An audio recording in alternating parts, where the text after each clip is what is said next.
6.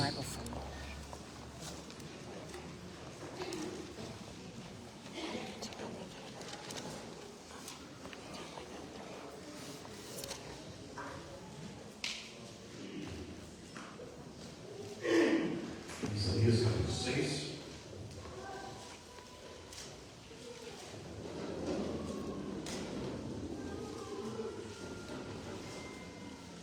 Não é o meu livro favorito, mas é o livro favorito da minha esposa.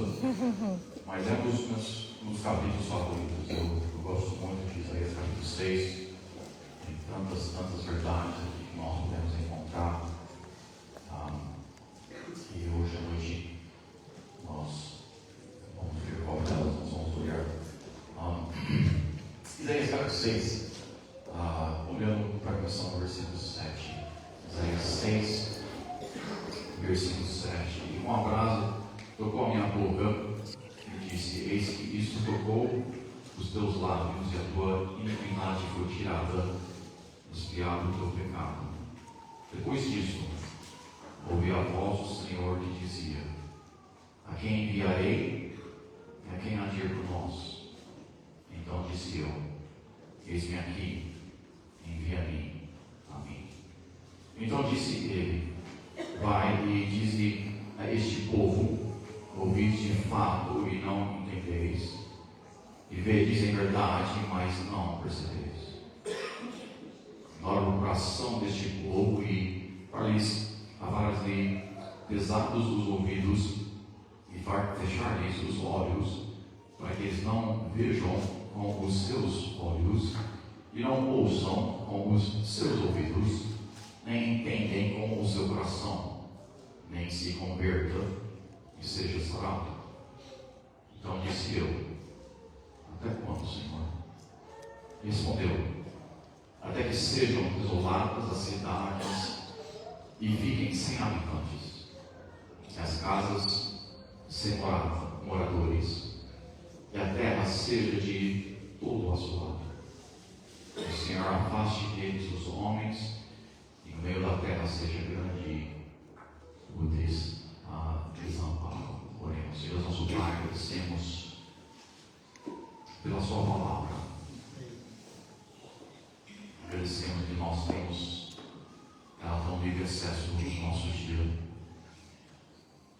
Agradecemos que ela é preservada, que ela é inspirada, que ela ainda é perfeita para o nosso dia.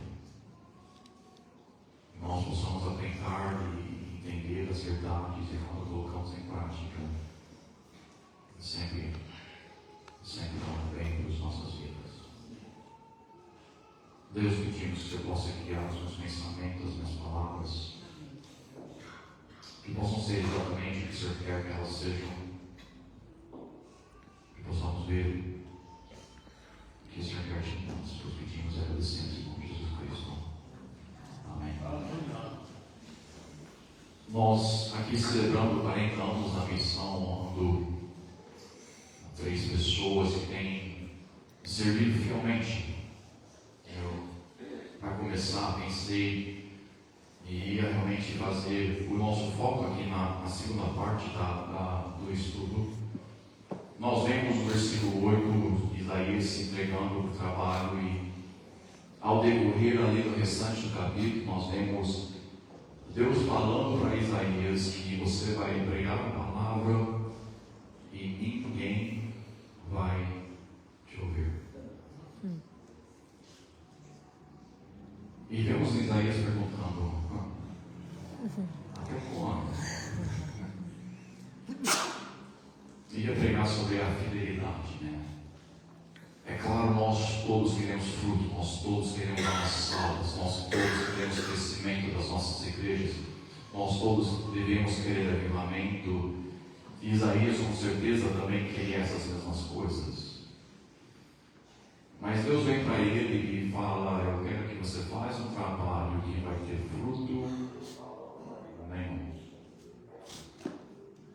Quando ele pergunta a Deus até quando, Deus responde: até que a cidade, basicamente fala até que não tem ninguém estudando, até que não tenha mais ninguém para pregar. Quando as cidades estão Eu sei que é a Babilônia que está vindo e conquistando ali, estão destruindo a cidade, estão levando cativo o povo, mas Deus está falando para Isaías: eu quero que você pregue, sabendo que ninguém vai te ouvir, sabendo que ninguém vai prestar atenção, sabendo que ninguém vai se converter, até que não tenha mais ninguém para pregar. Primeira mensagem: fidelidade, independente dos resultados. Eu adoro pregar para grupos grandes. O maior grupo para mim, o melhor. Mas Isaías talvez pregou para grandes grupos, eu não sei, mas ninguém ouviu. Mais do que pregar para grandes grupos, eu gosto de ver altares cheios. E isso ele nunca viu. Mas fiel. Fiel. Volte comigo para a parte mais conhecida, Isaías 6:8. Isaías 6:8. Depois disso ouvi a voz do Senhor que dizia: a quem enviarei? A quem há de ir por nós? Então disse eu: eis-me aqui, envia-me a mim. Não vamos entrar nos detalhes dos primeiros versículos aqui. Nós sabemos que ele perdeu o rei que estava sobre Israel naquela época. Ele agora não tem mais um líder, vamos dizer, para olhar. E nós vemos ele vendo Deus de uma forma grandiosa. Depois que ele vê Deus grandioso, e poderíamos ter uma mensagem ali naquele parte, não vamos ter, mas nós vemos aqui no versículo 6, note no começo da novamente, desculpa, versículo 8. Depois disso, ouvi a voz do Senhor que dizia: a quem enviarei? Singular. E a quem há de ir por nós? Com quem Deus está falando aqui? Ou nós podemos passar e pensar em Isaías. Mas se Deus está falando com Isaías, ele teria falado, ou aqui nós entenderíamos: quem enviarei? Em quem irá por eu e você, Isaías? Dessa forma, Isaías não poderia ir, porque Isaías está em reunião. Certo? Não, nós vemos aqui a Trindade, eu estou conversando com ela. E não compreendemos perfeitamente a Trindade, mas Deus é uma. E aqui nós vemos Deus Pai, Deus Filho, Deus Espírito Santo falando entre si. Quem é que nós vamos enviar? Aí sim nós vemos aqui no continuar do versículo: a quem enviarei? Quem há de ir por nós? Então disse eu: eis-me aqui, Senhor. Desculpa, eis-me aqui, envia-me a mim. Primeiramente, nós vemos aqui que Isaías estava perto o suficiente de Deus para ouvir a conversa de Deus entre si. Se eu subisse aqui sem o microfone e começasse a conversar com a minha esposa, ali atrás vocês conseguiram me ouvir? Dificilmente. Mas Isaías, primeiramente, está tão perto de Deus que quando Deus está falando entre si, ele consegue ouvir a pergunta que Deus Pai está fazendo para Jesus Cristo: quem nós vamos enviar? Quem vai ir por nós? Deus aqui nessa passagem não chama Isaías. Nessa passagem Isaías fala: eis-me aqui, Senhor, envia-me a mim. Deus não vem para Isaías e fala: Isaías, eu quero que você vá para esse grupo e pregue para um grupo que nunca vai te ouvir. Deus está primeiramente determinando quem é que nós temos confiança, quem é que tem desejo, quem é que nós vamos enviar. E antes que eles determinam entre si, nós vemos Isaías: eis aqui, eu quero ir. envia. Eu posso ir, eu quero ser aquele que vai. Pode ser eu? Envia-me. Amém. Nós hoje temos que ter cautela desse pensamento que temos que ser chamados por Deus. Sim, nós podemos olhar nas Escrituras e vemos Abraão, claro, nós vemos João Batista, nós vemos Paulo, nós vemos muitas pessoas que sim, foram nitidamente ou visivelmente ou claramente chamadas para o ministério. Mas nós temos tantas outras pessoas também que nós encontramos nas Escrituras que se voltariam. Nós muitas vezes pensamos no tempo de Salomão e quão linda ela deveria ter sido e quão maravilhosa que ela foi construída. E não vamos levar o tempo para olhar, mas o tempo não foi um pedido de Deus para ninguém construir.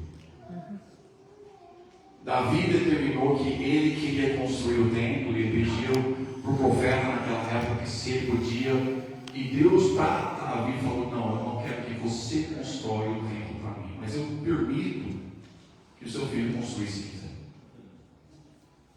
Davi ali com o desejo de construir o templo, ele se voluntariando, Deus falou para ele: não, e temos que dar para tempo para isso também. Mas Davi falou, Deus falou não para Davi por causa do sangue que estava nas mãos dele, e permitindo que seu filho se voluntariasse para fazer o que o seu pai queria que fosse. E Salomão construiu aquele templo magnífico, obra-prima. Para a honra e glória de Deus, sim, claro que foi.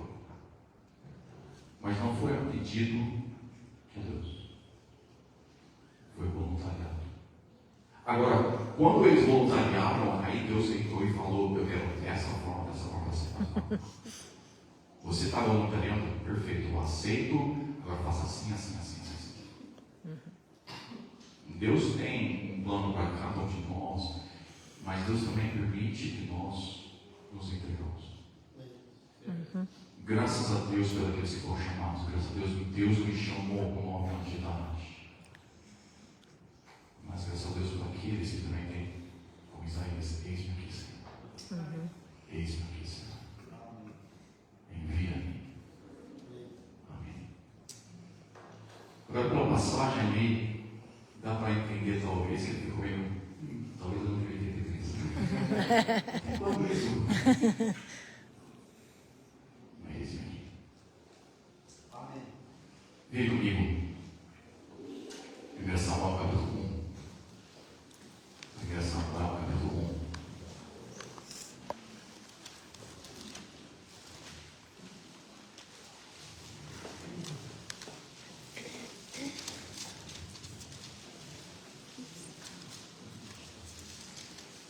Nós, é claro, temos Ruth,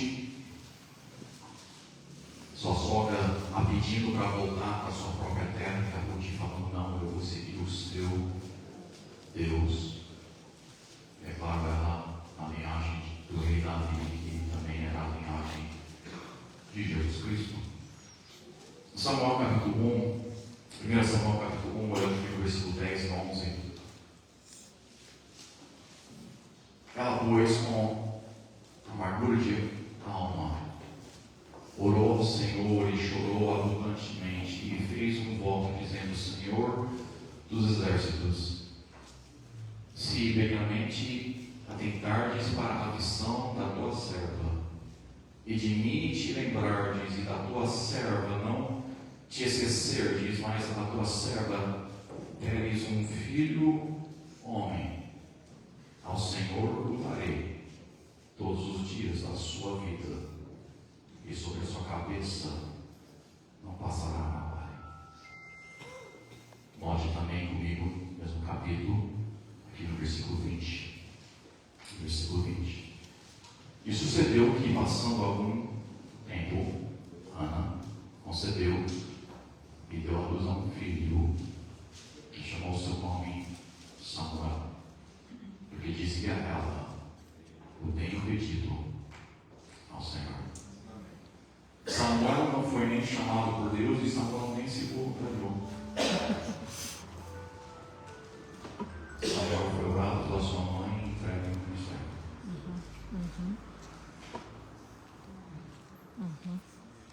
Interessante, né? É triste para mim o quanto que nós nos esforçamos, parece, para falar, não, você não pode ser viado. Tem que chamar. Certeza que você vai chamar. E fazemos muitas vezes tão difícil, pensamos e mostramos para compreender o chamado de Deus. Para ser um pastor tem que ter uma voz, sei lá o quê. Complicamos as coisas. Deus veio para Israel e queria 10% de Israel para você servir. Escolheu uma tribo e todos eles serviam em tempo integral. Em outras palavras, funciona muito bem se nós temos 1 em 10 pessoas que estão servindo a Deus em tempo integral. Onde se viu isso? Mas aí não. Todos os pastores titulares não necessariamente, não. Tem que ter os ajudadores aqui. Mas se nós temos obreiros, imagine que as nossas igrejas poderiam fazer. Todo pastor aqui está querendo o quê? Obreiro. Todos. Cadê os obreiros? Aí nós fazemos, não, mas tem essa parede que você tem que passar. Por quê? Ou sim, nós temos padrões que a Bíblia claramente nos ensina, para ser pastor, você tem que seguir essas coisas, claro. Mas aqui nós vemos até um homem, e entre os profetas, na minha opinião, um dos melhores. Na minha opinião, Daniel e Samuel, os 2 melhores. Por quê? Na minha opinião, 2 que se começaram quando era jovem, criança. Nós vemos eles 2 no fiel a vida inteira, por vários reinos. Daniel por vários impérios. Mas homens que Deus usou grandemente, e eu não vejo Deus chamando Daniel. Eu não vejo Deus chamando Samuel. Bem, Samuel sim. A mãe entrega ele e depois Deus vai chamar. Mas eu não vejo Deus vindo a Daniel. Nós vemos em capítulo 1, como foi mencionado perfeitamente hoje de manhã. Propôs no seu coração. E dali para frente, pelo menos, provavelmente antes disso, porque ele não teria se propôs no seu coração com tanta dificuldade, se já não estava fazendo alguma coisa. Mas daquele dia em diante, com certeza, servindo ao Deus Altíssimo, chamado que eu não vejo, mas um servo fiel. Vem comigo para Mateus capítulo 9. Mateus capítulo 9.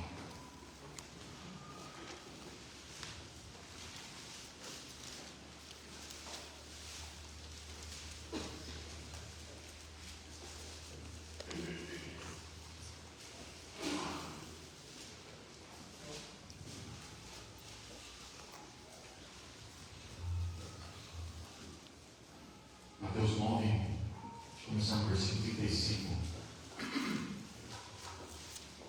Mateus 9, 35. E percorria Jesus todas as cidades e aldeias, ensinando nas sinagogas deles e pregando o evangelho do reino, e curando todas as enfermidades e moléstias entre o povo. E vendo as multidões, teve grande compaixão delas, porque andavam cansadas, desgarradas como ovelhas que não têm pastor. Versículo 37 e 38. Então disse aos seus discípulos: a ceifa é realmente grande, mas poucos os obreiros. Senhor da ceifa que mande obreiros para a sua colheita. Nós, até hoje de manhã, foi ensinado pelo pastor Eduardo, o único pedido de oração que Jesus Cristo deu para os seus discípulos, nós encontramos aqui. Orem por obreiros. Orem por obreiros. Quantos de nós estamos investindo tempo em orar por obreiros? Às vezes nós não temos obreiros nas nossas igrejas porque nós não estamos orando por obreiros nas nossas igrejas. Raciocine comigo. Deus não prometeu que Ele nos responderá às nossas orações, especificamente e principalmente aquelas que são conforme a sua vontade. Agora, se Ele, Deus, Jesus Cristo, pede para nós orar por alguma coisa, eu acho que é da vontade dele. Então, se Ele pediu para nós orar por obreiros, vontade dele, e nós não temos obreiros,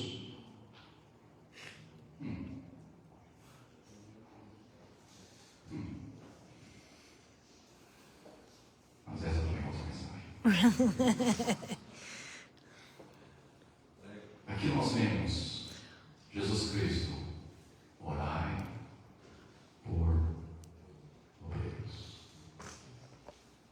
E comigo para 1 Timóteo, capítulo 3.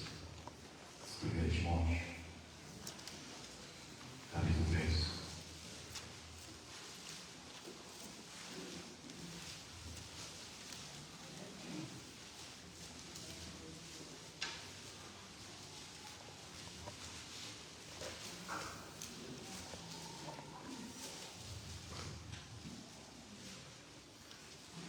Timóteo, capítulo 3, olha no versículo 1. 1 Timóteo 3, 1. Essa é uma palavra fiel. Se alguém deseja, se alguém for chamado ao episcopado, excelente obra é para chamar. Não foi isso, não.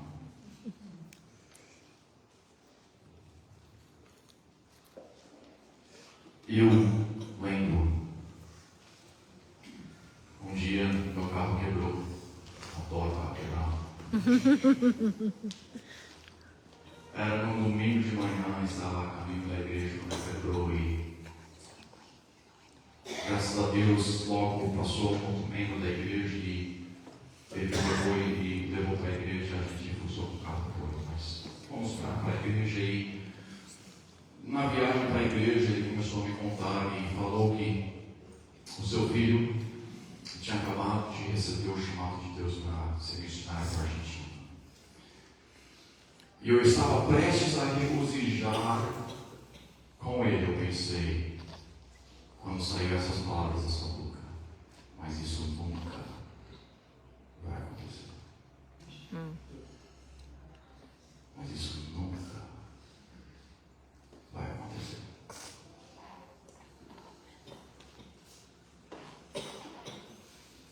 Nós, como pais, talvez não seríamos tão óbvios como ele foi.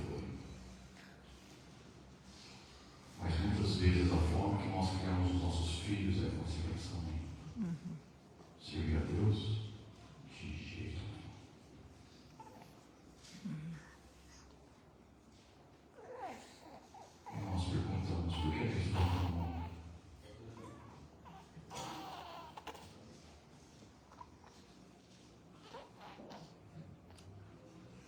É triste ver os nossos jovens, ver as nossas crianças crescendo no lar cristão, crescendo dentro da igreja.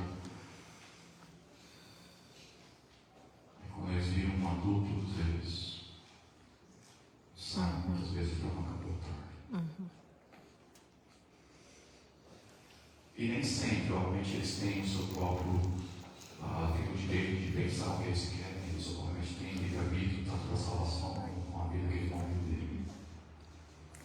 Mas muitas vezes eu olho para as famílias e penso, não tem.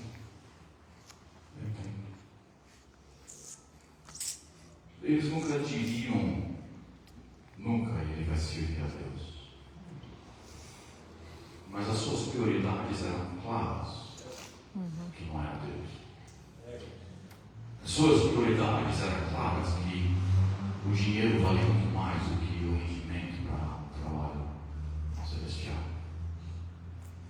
O foco da família, o foco dos pais, o desprezo para o serviço, ou talvez somente reclamação e a murmuração. E quão difícil é servir a Deus.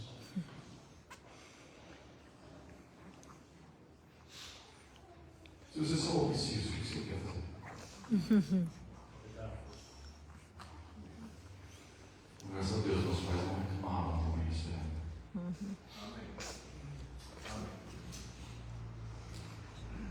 Nossa missão tem muitos missionários. Eu não sei se ainda é verdade hoje, mas quando eu era criança, eles eram os missionários menos apoiados financeiramente da nossa missão. Mas deles eu não ouvi isso. Eu ouvia quão maravilhoso era servir a Deus.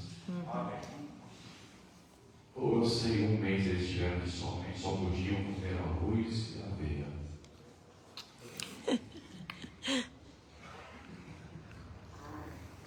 Mas não aqui. Porque você acha que os 4 homens que eles criaram são pessoas? Não é por acaso. Não é por acaso. Se nós estamos com grande falta de obreiros, e nós vemos o único pedido que Deus tem, Jesus Cristo, ore por obreiros. A única carreira que a Bíblia diz que é uma boa carreira desejar, a que nós encontramos, a carreira de ser um pastor.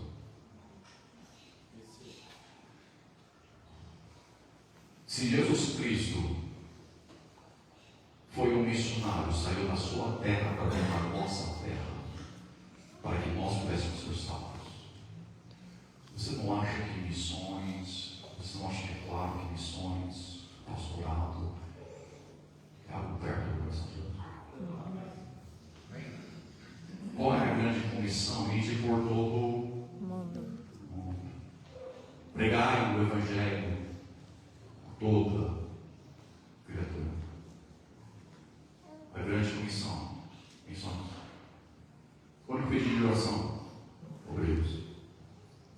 Única carreira boa para se desejar. Isso é. Pastores, você não acha que nós devíamos focar um pouco mais de atenção? De pregar para obreiros. Jesus Cristo pregou para as multidões.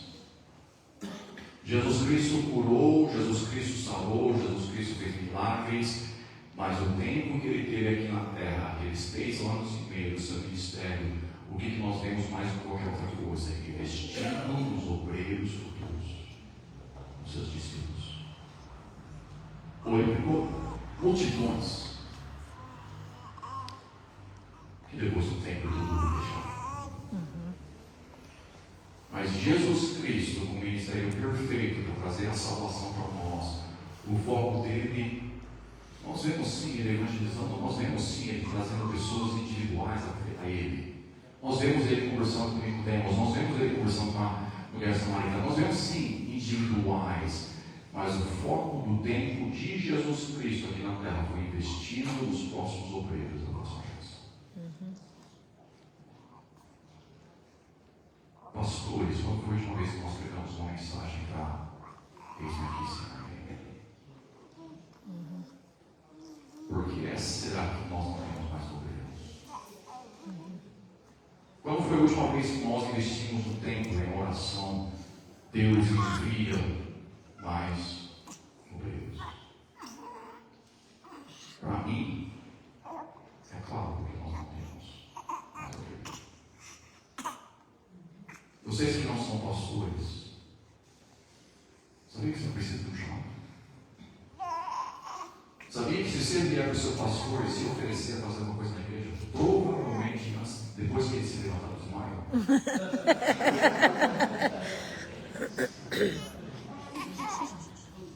ele vai ter alguma coisa para você fazer. O jovem sabia que se você entregasse a sua vida para ele, ele ia ser ele. Amém. Isso é isso.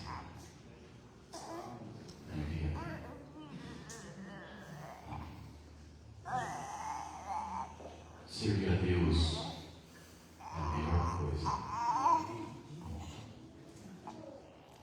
Na história nós podemos olhar e podemos ver homens que foram grandemente usados por Deus. Pensamos em Charles Spurgeon. Sabia que o avô de Charles Spurgeon era pastor? Sabia que o pai de Charles Spurgeon era pastor? Por que você acha que ele foi um pastor tão bom?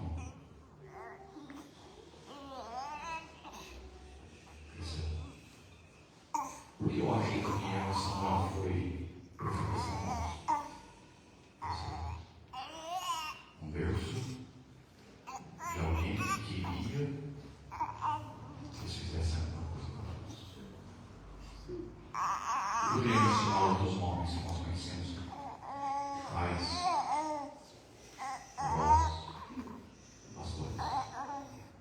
Também não me surpreende que os 4 filhos de Spurgeon também eram pastores.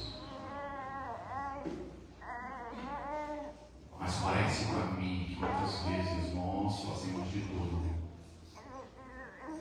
Não, isso não precisa. Eu não tenho certeza que você foi chamado. O que eu tenho a ver com o chamado meu Deus?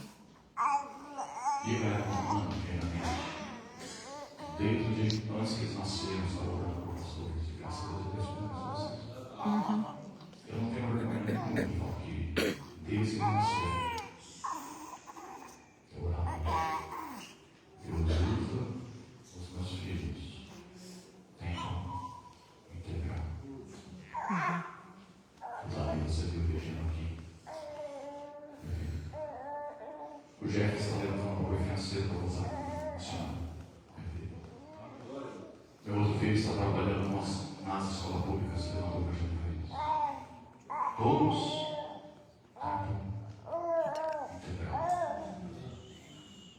Eu vi mais velho nos anunciou que nós vamos ter avós. Em novembro, o neto vai nascer. Adivinha qual é essa?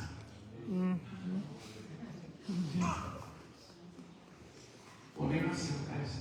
Na verdade, eu estou orando por bisneto, que também já não nasceu.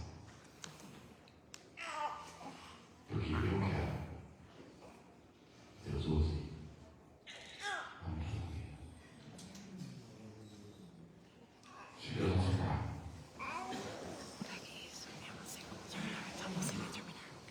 Obrigado pela sua palavra. Deus, obrigado pela minha herança. Eu não sou nada, mas sua palavra promete tantas bênçãos para as linhagens que tinham e eu sou recipiente disso. Agradeço que em gerações passadas eu tinha um pastor na família. Agradeço que meus pais, 50 anos seguintes aqui no Brasil, pastor assistente. Agradeço que o Senhor tem me deixado te servir como pastor.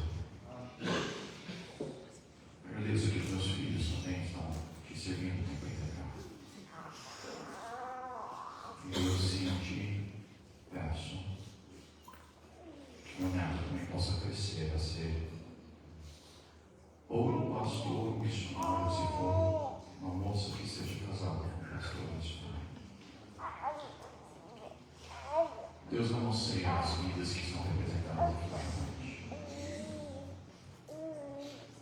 Mas Deus, eu peço que nós, como pastores, possamos ter mais ousadia e para o Deus.